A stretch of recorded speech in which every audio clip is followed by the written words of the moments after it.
Hello, nice to meet you. This is In Ho Jung from Seoul National University. In this presentation, I'll show you basic of the engineering thermodynamics and then how does the basic equation in thermodynamics and the concept is connecting to the fact side. This slide show you Gibbs energy and enthalpy and entropy function. So as you know, Gibbs energy is expressed by the enthalpy minus T and entropy form. And for the stoichiometric phase, such as the pure element and the pure compound, like Al, aluminum, solid, liquid, and the gas phase, for example, and then pure oxygen, gas phase, and solid Al2O3 or liquid Al2O3, their Gibbs energy is expressed by this equation here. And in order to tell that this Gibbs energy is for the pure stoichiometric phase, we use the not for each of these actually function. And enthalpy at the given temperature is given by the enthalpy at 298 Kelvin plus integral Cp dt, and entropy is expressed by entropy at 298 Kelvin plus integral Cp of the T dt. And here Cp is the heat capacity, which is function of the temperature, like in this form. And when you actually look at this equation, there's something different. And for the enthalpy at 298 Kelvin, we put the delta, and while entropy at 298 Kelvin, there's the no delta value. So as you know from the third law of the thermodynamics, the entropy at 0 Kelvin for the pure stoichiometric phase, their value is 0. So we can define the entropy at 298 Kelvin exactly from the Cp function. And however, the enthalpy at 0 Kelvin was not very well defined when the thermodynamic was born. So people make a kind of agreement to define the enthalpy at 298 Kelvin. So that agreement is based on the certain reference material. So in classical thermodynamics, we assume that the pure stable elemental species are stable at 298 Kelvin at 1 atm. We define their enthalpy at 298 Kelvin equal to 0. So here's actually the couple of the example. So for example, in case of the iron, BCC phase is the stable at the room temperature and room pressure. So we assume that iron BCC state, their enthalpy at 298 Kelvin equal to 0. And then based on their enthalpy, we can define what's the enthalpy of the iron FCC phase at the 298 Kelvin, for example. And also, for example, in case of the oxygen, we know that O2 gas phase is the most stable elemental species form. So we define O2 gas phase enthalpy at 298 Kelvin equal to 0. And for example, now if you go to the H2O liquid phase at the room temperature, of course, this is the stable phase. However, H2O containing hydrogen and oxygen. So it means there's the two different kinds of the element forming H2O. So H2O is not the reference material. So for example, the enthalpy of H2O can be defined from H2 and O2, O2 phase. And the difference of the enthalpy of formation H2O is defined as enthalpy at 298 Kelvin of the H2O phase. So in thermodynamics, if we actually know the enthalpy at 298 Kelvin and entropy at 298 Kelvin, and then heat capacity, we can define the Gibbs energy of the pure species or stoichiometric species at any temperature. So in the fact stage, in the compound database, we stored this kind of entropy at 298 Kelvin and the heat capacity for each stoichiometric phase. And then from that, actually, the value, we can define the Gibbs energy of the species. In the previous slide, we learned how to define the Gibbs energy of each stoichiometric phase or pure species. Now, let's try to set up some chemical reaction between the pure species or pure stoichiometric phase. So let's assume there's the n moles of A reacting with m moles of B become ANBM species. Then the Gibbs energy of this kind of reaction can be defined in this way. And here, delta G not of reaction, because we assume that all the species is the pure compound. equal to Gibbs energy of the product minus Gibbs energy of reactant. And each of these Gibbs energy containing enthalpy and entropy form. So we can reorganize this equation into the delta H of reaction minus T delta S naught of reaction. If you recall your thermodynamic book, we always have a lot of the thermodynamic equation in the end of the thermodynamic book, and then their Gibbs energy of reaction is given as equation of the G of reaction equal to A plus BT form. And there A is basically representing enthalpy of the reaction, and B is representing minus entropy of the reaction.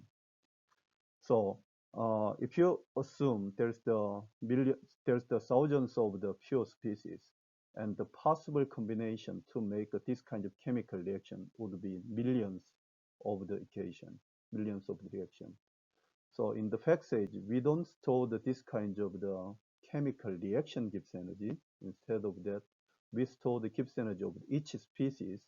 And when you define the reaction like this way, in the equilibrium or reaction module, we can actually back calculate this H and S and entropy and the Gibbs energy of the reaction itself.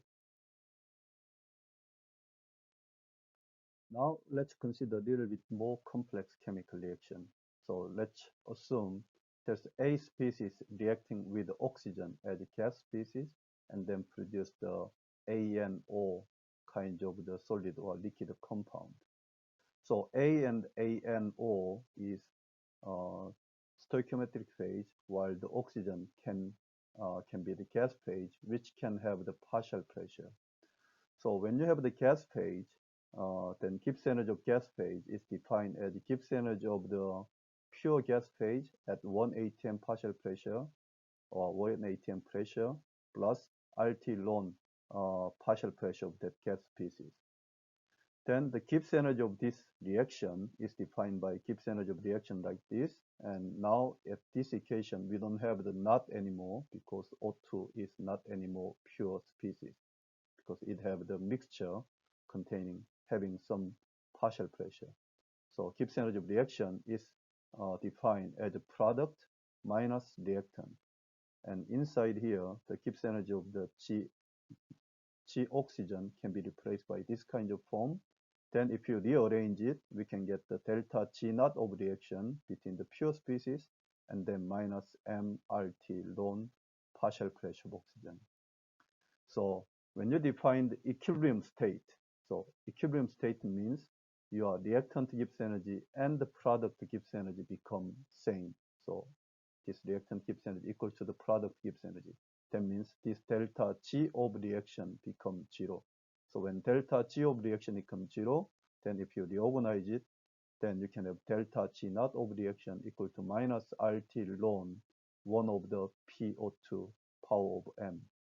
And I think you remember this kind of equation very well because in thermodynamics, we always remember that at equilibrium state, delta G naught of reaction equal to minus RT ln K equilibrium. So equilibrium constant. And that equilibrium constant containing this kind of the partial pressure in this case. So this partial pressure means this is the equilibrium partial pressure of oxygen when A and oxide is existing together. So what will be the partial pressure at that condition? That's the meaning of this partial pressure of oxygen. So we are using this kind of the concept very well in the, for example, iron making. So when you have the iron oxide become iron metal, and how much oxygen we need to produce iron, to reduce the iron oxide to the iron metal, or in order to oxidize the iron to the iron oxide, how much oxygen partial pressure we need. That's the kind of equilibrium partial pressure like this. Now let's make a little bit more complex chemical reaction involving two gas species, B and D, with the two stoichiometric phase A and C. Then at equilibrium state, if you do the similar kind of treatment, then delta G naught of reaction equal to minus RT ln this kind of partial pressure equation. And this is called K equilibrium, so equilibrium constant. And so as you can see, if you recall actually the classical thermodynamics, if you know the Gibbs energy of the pure species, you can calculate what's the partial pressure required to make this kind of the chemical reaction in equilibrium. Now let's move on to the little bit more complex case for the chemical reaction involving solid or liquid solution. So as you recall, the Gibbs energy of the I of the gas phase was Gibbs energy of I pure plus RT ln partial pressure of I. And similarly, we can define the Gibbs energy of I in the solid or liquid solution as Gibbs energy of the I pure state plus RT ln activity of I. So basically, this kind of RT ln activity of I is the correction term of the Gibbs energy when the I species is inside of the solution phase. So how we define this activity? So this is the classical actually example to define the activity. So let's assume we have the pure liquid A here. And on top of this pure liquid A, we can assume that there's the pure gas phase can be formed with a certain pressure. So that's PA naught, and not representing this is forming on top of the pure liquid phase A. And then now let's mix the A with some other species. And so A become inside of liquid solution. Then certain amount of this A is also evaporate and then make a certain partial pressure of A, PA. And of course, there's other gas pressure too. So that's why we can define the partial pressure of A. So the activity of A in this kind of solution is defined by this equation here. So activity of A equal to PA of this one divided by PA naught of this one. So basically the activity of A is how much partial pressure of A can be developed compared to its pure standard state. And this is of course expressed by the activity coefficient times mole fraction.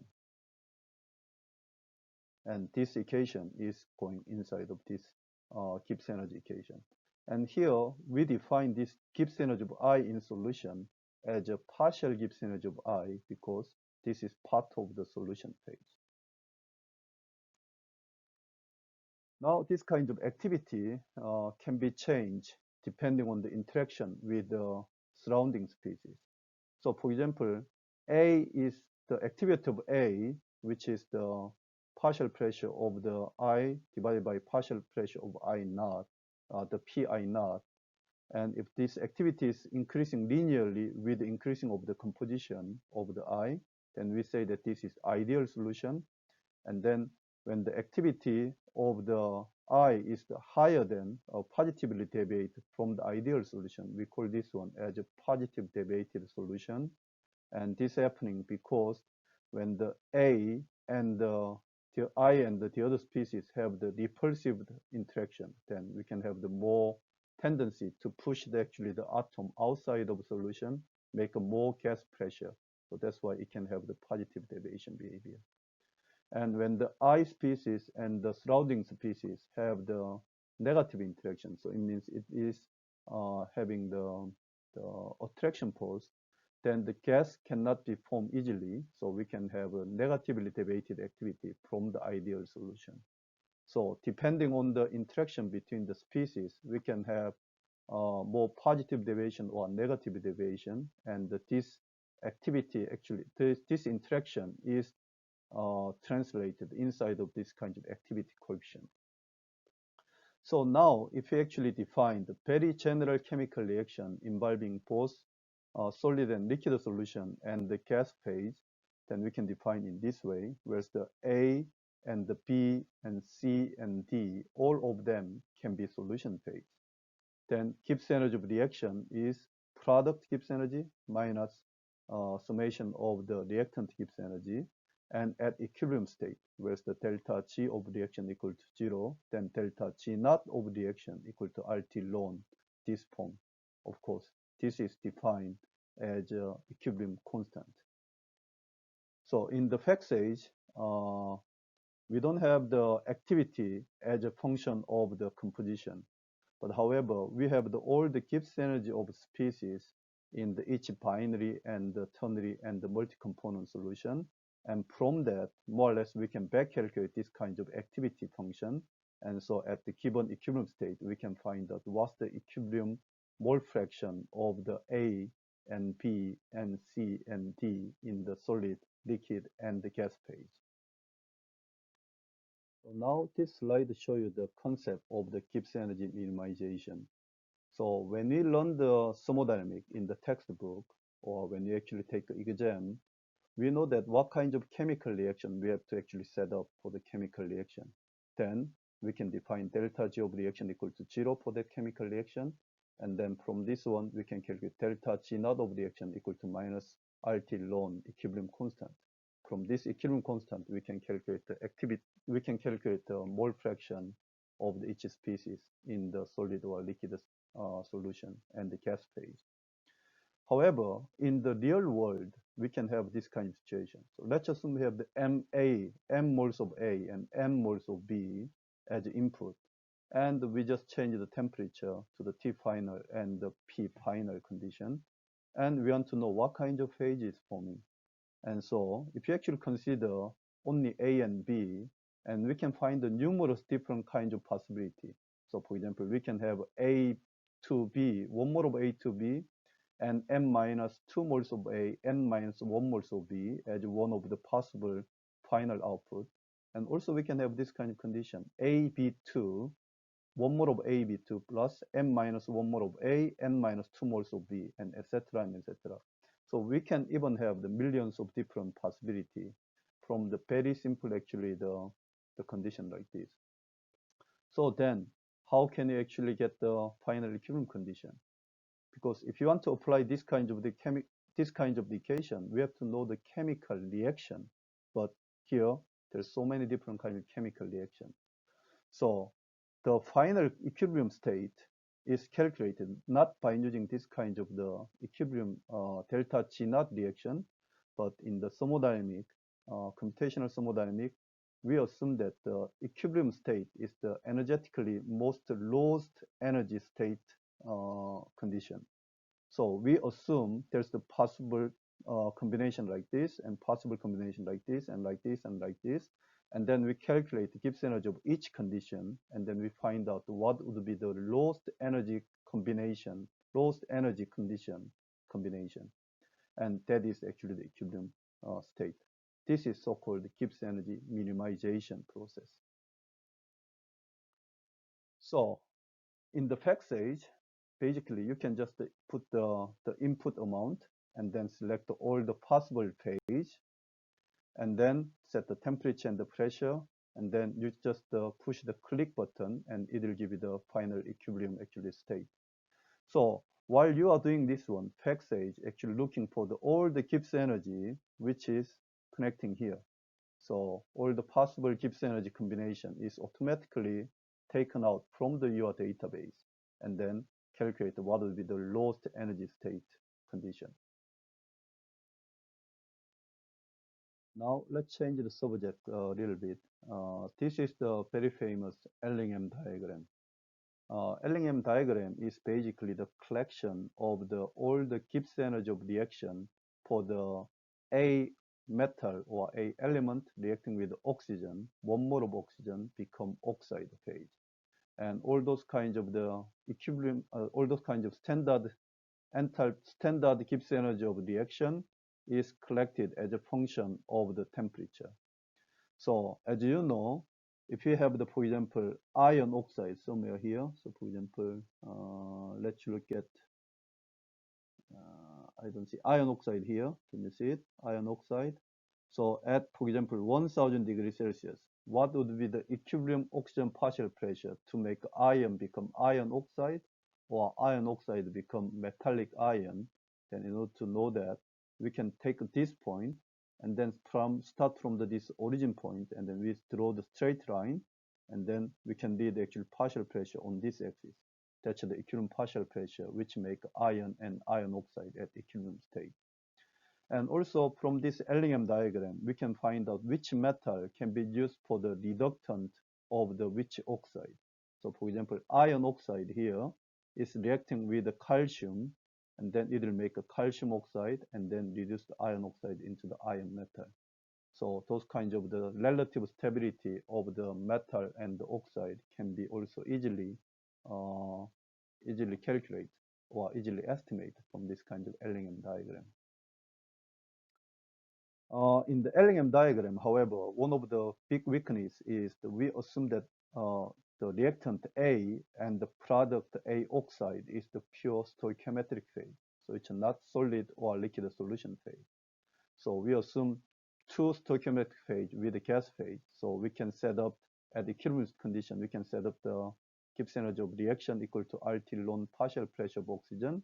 And then we can calculate this partial pressure of oxygen, equilibrium partial pressure to make A and A oxide in equilibrium state. So because this doesn't consider solid solution or liquid solution, so it's still kind of limited to apply in the real world. Now let's look at the Gibbs energy of solid or liquid solution. So Gibbs energy of solid or liquid solution is defined by the summation of the mole fraction times partial Gibbs energy of the species in the solution. And the partial Gibbs energy equal to partial Gibbs, pure Gibbs energy of species plus RT ln activity of that species in solution. Then for example, when you have the binary AB solution, this equation can be reorganized in this way. So mole fraction of A, Gibbs energy of pure A, plus mole fraction of B, plus Gibbs energy of pure B, plus RT XA ln activity of A, plus XB ln activity of B. So this shows you actually the graph for the AB binary solution Gibbs energy. So here's the pure A and the pure B, and this is Gibbs energy of the solution changing with the composition at the given temperature. So for example, let's assume at this composition here, and the partial Gibbs energy can be calculated by the tangent line of this Gibbs energy. And here in this corner and this corner representing the partial Gibbs energy of A, and this is partial Gibbs energy of B in the solution. Sometimes this partial Gibbs energy is also called as a chemical potential of A and chemical potential of B. So from the definition of the partial Gibbs energy here, this difference here is corresponding to the RT ln activity of A, and same thing here, RT ln activity of B. So when you have the AB binary solution, we can define the Gibbs energy in this form, and the very ideal solution case, then activity coefficient equal to 1, and so activity coefficient of A and activity coefficient B equal to 1. Then here the activity can be simply transformed to the mole fraction. Then the Gibbs energy of solution is expressed by this simple ideal solution condition. When we consider regular solution, we can have the special actual relationship of the activity coefficient. So RT ln activity coefficient of A is same as the omega AB, which is, we call it regular solution parameter, times mole fraction of B square. So when you actually when you express this actual Gibbs energy in the regular solution, we can actually express in this way. So the first part of this term is same as the ideal solution, and we have excess parameter, which is expressed by the omega AB, mole fraction of XA power 1, mole fraction of XB power 1.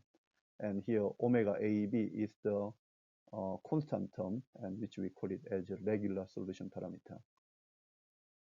And when you have the more general actual condition, this activity coefficient can be function of the composition as well as temperature. Then in generally, the Gibbs energy of solution is defined as ideal solution part here plus excess Gibbs energy, and this excess Gibbs energy is expressed by the composition and the omega AB, which is also a function of the temperature. So in the fact stage, we stored all these kinds of excess Gibbs energy, which is accessed from the known thermodynamic property and the phase diagram, and we store this actually excess Gibbs energy inside of the database. So whenever you need a Gibbs energy calculation, we pull it out this actually excess Gibbs energy and recombining Gibbs energy based on the thermodynamic model, and then we can tell you what's the activity or activity coefficient of the species in the solution. Now, once we know the Gibbs energy function of the all the phase in the given system, we can using those kinds of Gibbs energy to calculate the phase diagram. So Gibbs energy diagram and the phase diagram have the one-to-one relationship typically. So let's look at the actually phase diagram on the left side here, which is AB binary system. So x-axis here is the mole fraction of B, y-axis temperature. So we have alpha A rich phase and beta B rich phase, and we have liquid phase. So for example, this TA is the melting temperature of the A. So the Gibbs energy of A solid phase is stable up to the TA temperature, and then when the TA temperature, the Gibbs energy of A and the A solid and Gibbs energy of A liquid is same. And similarly, TB is determined by the Gibbs energy of B solid equal to Gibbs energy of the B liquid. Okay, so and then alpha, beta, and the gamma have the general Gibbs energy equation. So at the, for example, given temperature T2, we have the alpha phase up to here, and then we have the left side here, liquid phase here, and then alpha phase on the left side. So when you read the actually phase diagram, you have to read the diagram at the given temperature, because thermodynamically, the equilibrium is only happening at the given temperature. So when you have here, you can see that, okay, there's only alpha phase, and when you're in the inside of this region, you have left side, you have alpha phase, right side, you have liquid phase. So you have liquid plus alpha phase, and between these two, you have the dotted line, typically showing you the tile line. And then here inside, you have only liquid phase, and of course here, you have liquid plus beta phase, and then beta phase. So if you draw the Gibbs energy function at the T2 temperature of this binary system, the Gibbs energy function looks like this. So here you have the alpha phase Gibbs energy, you have beta phase Gibbs energy, and you have liquid phase Gibbs energy. Let's look at one of them. So for example, here, this is the Gibbs energy of alpha phase at A corner. So it means this is Gibbs energy of the pure A at T2 temperature. And this point here is the imaginary Gibbs energy of the B phase in the alpha form at the T2 temperature. Of course, in between these two, we have to consider interaction, and so we have to we can express this one as a Gibbs energy function, and which is looks like this kind of shape. Similarly, we can define the Gibbs energy of beta phase and the liquid phase. So at the given this kind of the Gibbs energy diagram, we have to know how to define equilibrium phase. So at the given temperature, we have to find out the minimum Gibbs energy phase or minimum Gibbs energy combination phase. So in the within this composition range, we see that alpha phase have lower Gibbs energy than the liquid phase or beta phase. So alpha is most stable phase. And here we have liquid is have a lower Gibbs energy than alpha or beta solution. So we have liquid is stable phase. And here again, beta phase have lower Gibbs energy than liquid phase and alpha phase.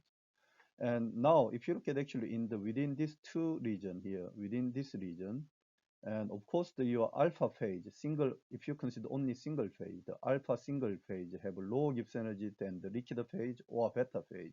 So it looks like alpha can be the stable phase. However, if you consider possible two-phase combination, the situation can be different. So for example, at this actually area, so if you're in this composition, the combination of this alpha phase and this liquid phase, which is connected by the so-called cotangent line, so this composition of alpha phase, this composition of liquid phase, can have the Gibbs energy along this tangent line.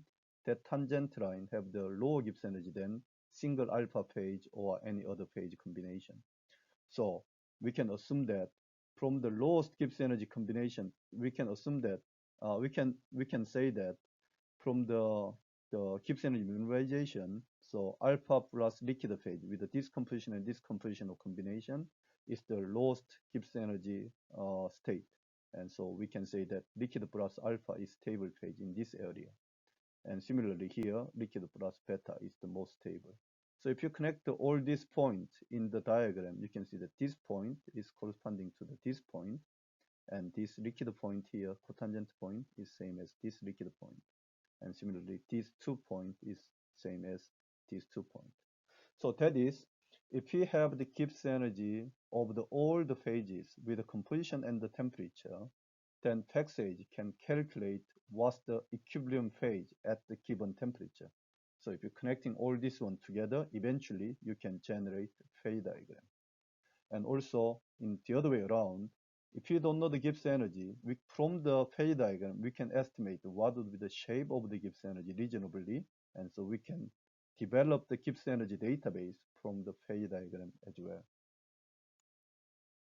Now let's look at the Ternary phase diagram. So in the many metallurgical process, we actually see that this kind of the Ternary phase diagram or Gibbs triangle diagram.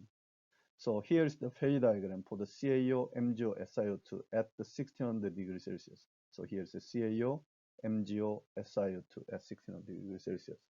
And when you look at this kind of ternary phase diagram, the very first thing we have to know is how to read the coordinate in this ternary phase diagram. So for example, in case of CaO, SiO2 binary system, this is CaO corner, so it's 100% of CaO. This is SiO2 corner, SiO2 is 100% here. So along this line, so we have 10, 20, 30, 40, and etc. percent of the SiO2 is increasing, okay? And along this line, we know this is MgO corner, so we have 10%, 20%, 30% of MgO is increasing in this direction, and the other way around here, so we have 10, 20, 30, 40% of CaO is increasing in this direction, and same. So we can increase the SiO2 content here. So when you look at this kind of the point here, we can read that this is, so 0, so you have to look at how to read the SiO2 coordination from this point is, you have to look at the other side of SiO2. So here, this diagonal, so 0% of SiO2, 10% of SiO2, 20, 30, 40, 50, 60% of SiO2. So all this line here is the 60% of SiO2 line.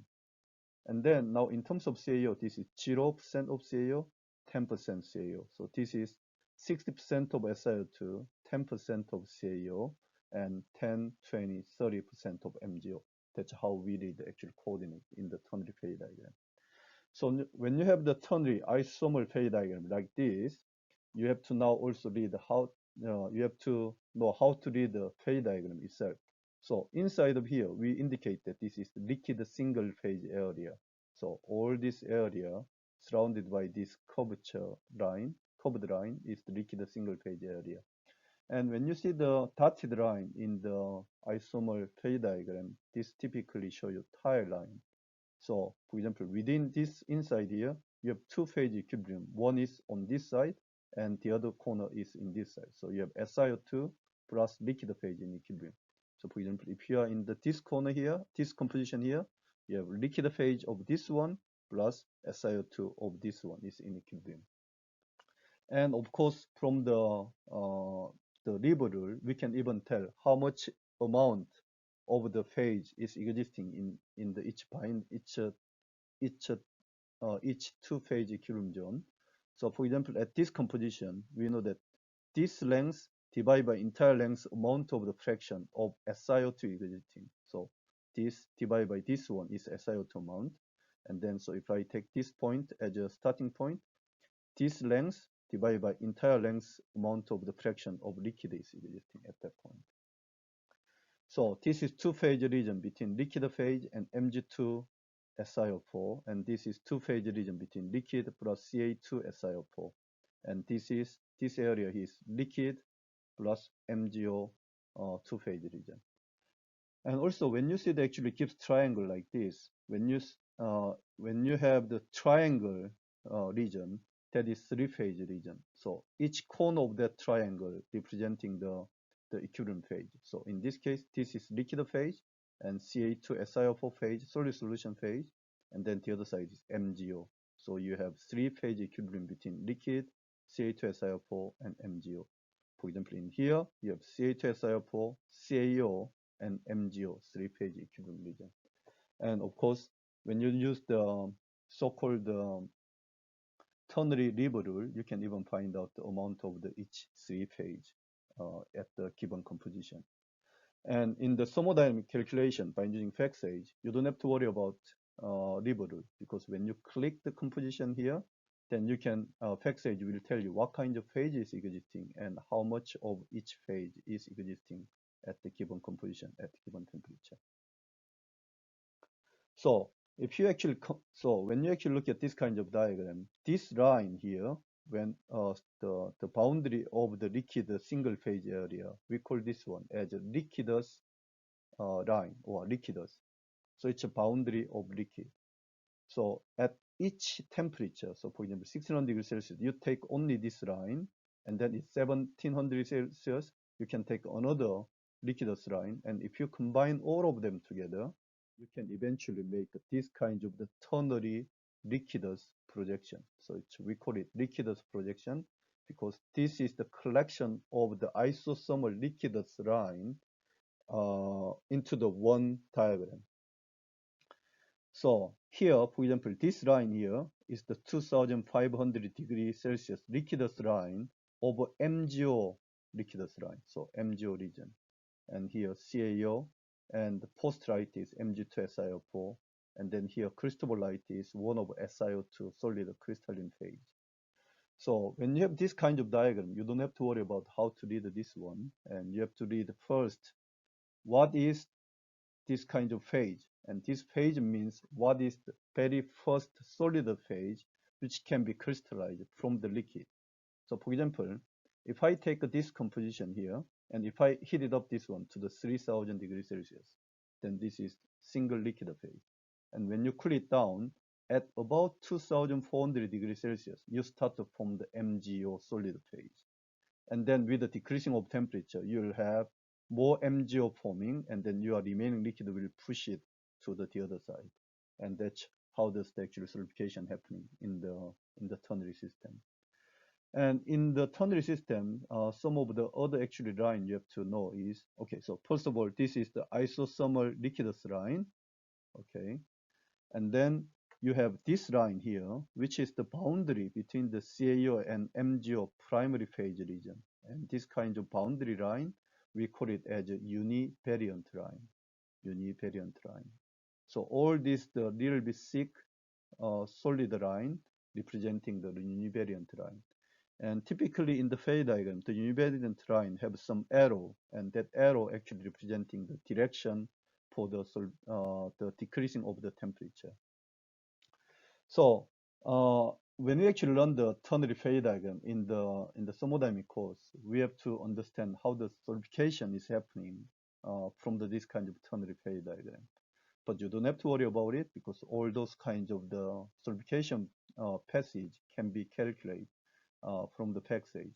So you don't have to worry about how to, you have to understand basically at least what's the ternary phase diagram, how to read in general this kind of ternary phase diagram, and what's the meaning of each this line. But you don't have to worry about how to actually find out the solidification path at the given composition, because that is done automatically by the passage.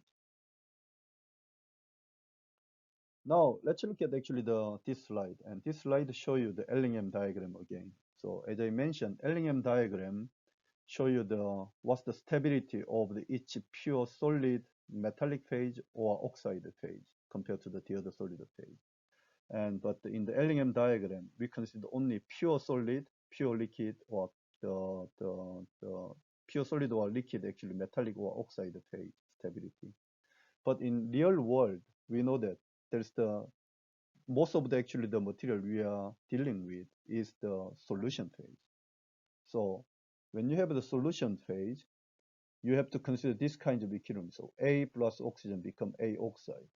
And when A and A oxide, both of them is solution phase, then at equilibrium condition, this delta G naught of reaction equal to minus RT ln equilibrium constant. Here you have activity of the solid oxide, the A oxide, and then A metal, and then partial pressure of oxygen.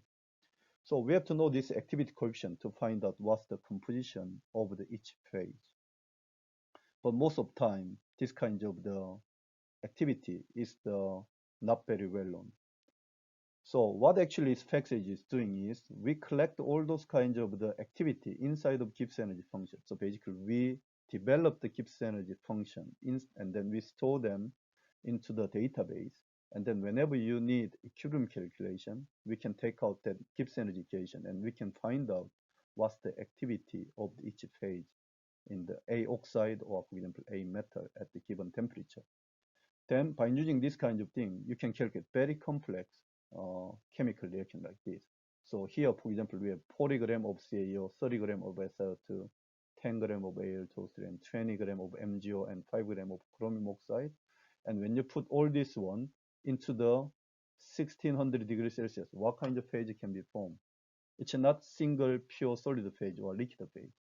So according to our calculation, we have 93 gram of the liquid slag phase, and then about 6 gram of the spinel phase, and then about 5.7 gram of the monoxide phase, which is mainly 91% of MgO, for example.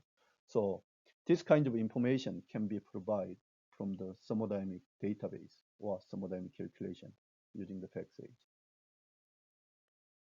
Most important thing for the accurate thermodynamic calculation is the thermodynamic database. So all the thermodynamic calculation, the accuracy itself is depending on the accuracy of your thermodynamic database. So this slide show you how we develop the thermodynamic database. We are using so-called the CalPad methodology, and CalPad stands for the calculation of the phase diagram. So in order to define the Gibbs energy of the pure compound and the solution phase, we collect all the phase diagram information and all the thermodynamic data related to the within the given system. And then we try to find out the Gibbs energy of all the possible phase within the system. Especially for the solution phase, the Gibbs energy is expressed by the function of the composition and temperature. And if it's necessary, we also include the pressure term as well. And this kind of Gibbs energy is stored eventually in the thermodynamic database, and this can be read by the thermodynamic software like FlexAge. So there's the two kinds of thermodynamic database typically, and one is compound database, the other one is solution database. In case of compound database, we store the Gibbs energy function inside of Gibbs energy of the stoichiometric phase inside of compound database. As I showed you before, the enthalpy is function of enthalpy at 298 and the heat capacity, and entropy is entropy 298 and also heat capacity function like this.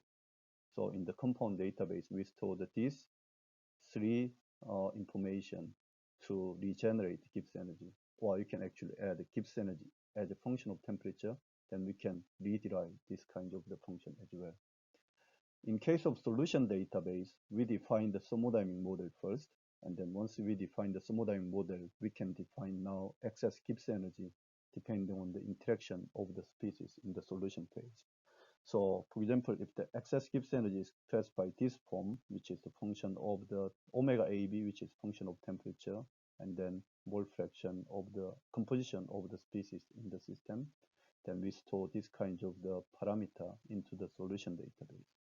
So whenever you need Gibbs energy calculation, this kind of excess parameter will be pulled out with the thermodynamic model, and then we can regenerate Gibbs energy function of the given solution system. Over the last about 40 decades, from the 1970s, there's several very famous thermodynamic software packages that have been developed. So one of the most famous one is the FlexAge, and which was originally developed by the CRCT in Canada as a merge of and also in collaboration with the GTT in Germany. So FlexAge have the very good thermodynamic database, especially for the high temperature material processing, like steel making and the non-ferrous metallurgy. And there's also another very strong thermodynamic package, which is called the ThermoCalc, and this was developed by the KTH in Sweden. And as you know, the Sweden is very famous for the special steel product. So they have the very good database for the steel and the special special alloy database. And then MT data was developed by the National Physical Laboratory in the UK, and which is also used in the wide application in the pyrometallurgy and the alloys as well. And of course, some of FlexAge have the not only pyrometallurgy database, it also containing a lot of alloy database. So FlexAge can be utilized in the wide range of application. And there's the organization called SGTE, Scientific Group Thermochemistry Europe, Scientific Group Thermochemistry Europe. And this actually have the many members within the organization. from the European country and North America. They are actually the organization who actually put the effort together to develop the very good thermodynamic database. And this database is used both PackSage and the ThermoCal software as well. Now I will briefly show you my PackSage steelmaking consortium project. This consortium project was started from 2009 with the sponsor of the many leading steelmaking company around the world. So what we are doing in this steelmaking consortium is developing the thermodynamic database and the physical property database, which is important for the steelmaking. Of course, steelmaking, the chemistry of steelmaking is very wide. So what we develop for the steelmaking actual company is also very applicable for the many high temperature process, such as non-ferrous metallurgy and the glass industry as well. So, and also, in order to actually utilize this kind of database more actively in the real process, so we try to combining thermodynamic concept with the kinetic, and we try to make a so-called process simulation model. And so we have been developed many process simulation model, especially for the secondary steelmaking processes. And this kind of the process model in this day is utilized as one of the tool for the smart factory.